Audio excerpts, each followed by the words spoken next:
ce que nous étions quand nous n'avions pas le Christ dans notre vie et ce que nous sommes devenus maintenant. Alors, la première chose que nous devons savoir, c'est que nous étions pécheurs par nature. Romains 3, versets 10 à 12 nous dit, « Selon qu'il est écrit, il n'y a point de juste, pas même un seul.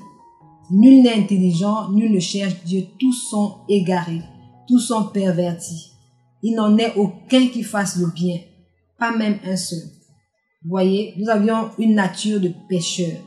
Nous étions pécheurs par nature, mais plus maintenant, parce que le sang de Jésus nous a purifiés, le sang de Jésus nous a justifiés. Donc, peut-être que quelqu'un m'écoute en ce moment et peut-être que tu n'as pas encore donné ta vie à Jésus. Donc, sache que en ce moment, tu as toujours la nature de pécheur.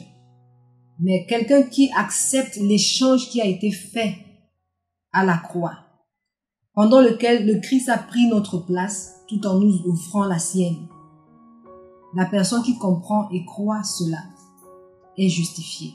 Cette personne reçoit la nature de Dieu et ne vit plus dans le péché ou alors n'est plus pécheur par nature. La personne prend immédiatement le statut de juste. Deuxième chose que nous devons comprendre, c'est que nous étions ennemis de Dieu. Et comment étions-nous ennemis de Dieu? Nous allons voir cela dans le livre de Romains. Romains chapitre 5, verset 10. La Bible nous dit, « Car si lorsque nous étions ennemis, nous avons été réconciliés avec Dieu par la mort de son Fils, à plus forte raison, étant réconciliés, serons-nous sauvés par sa vie. » Nous étions ennemis de Dieu. Pourquoi étions-nous ennemis de Dieu? Parce que nous ne marchions pas selon la volonté de Dieu. Nous ne connaissions pas Dieu, nous ne l'avions pas reconnu, nous ne reconnaissions pas que le Christ est venu sacrifier sa vie pour nous. Nous étions ennemis de Dieu pour n'avoir pas reçu son Fils, pour avoir rejeté son Fils. Nous étions ennemis de Dieu pour avoir marché dans les pas de l'ennemi, pour avoir écouté la voix de l'ennemi plutôt que d'écouter la voix de Dieu, pour avoir obéi à l'ennemi plutôt que d'obéir à Dieu.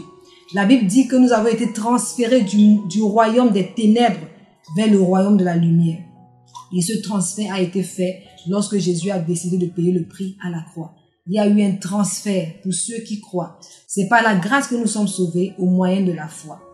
Donc nous étions ennemis de Dieu, mais maintenant nous ne le sommes plus si nous avons accepté l'œuvre de la croix.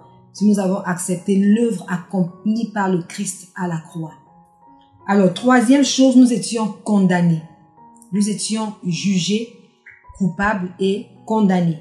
Jean 3, verset 18 à 20 nous dit, « Celui qui croit en lui, c'est-à-dire en Jésus-Christ, n'est point jugé. Mais celui qui ne croit pas est déjà jugé, parce qu'il n'a pas cru au nom du Fils unique de Dieu. » Et pourquoi nous étions condamnés? Parce que nous n'avions pas cru au nom du Fils unique.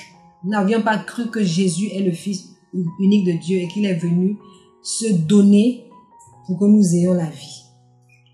Amen. Donc, nous étions jugés, nous étions condamnés. Mais maintenant, nous ne le sommes plus. La Bible dit, il n'y a plus de condamnation pour ceux qui sont en Christ, ceux qui marchent selon l'Esprit. Il n'y a plus de condamnation. Maintenant, nous ne sommes plus du tout condamnés. Maintenant, toi, qui est encore de l'autre côté, si tu m'entends maintenant, sache que cette condamnation reste toujours sur ta tête et qu'il est temps d'accepter l'offre, la grâce que le Seigneur est en train de t'offrir aujourd'hui et de changer de camp immédiatement. Ça ne coûte rien du tout. C'est par la grâce que nous sommes sauvés au moyen de la foi. Il faut juste attacher à ta foi cette grâce qui est déjà disponible à tout le monde. Et le Seigneur sera ravi de te recevoir dans sa famille. Quatrième chose, nous vivions sous la colère de Dieu, mais plus maintenant. Nous allons voir cela dans Jean 3, verset 36. Jean chapitre 3, le même chapitre, verset 36. La Bible nous dit, « Celui qui croit au Fils a la vie éternelle. Celui qui ne croit pas au Fils ne verra point la vie. Mais la colère de Dieu demeure sur lui. » Lorsque tu ne crois pas en Jésus, la colère de Dieu demeure sur toi. Nous vivions sous la colère de Dieu, mais maintenant nous ne vivons plus sous la colère de Dieu parce que nous croyons en Jésus. Nous croyons au sacrifice que Jésus a opéré à la croix.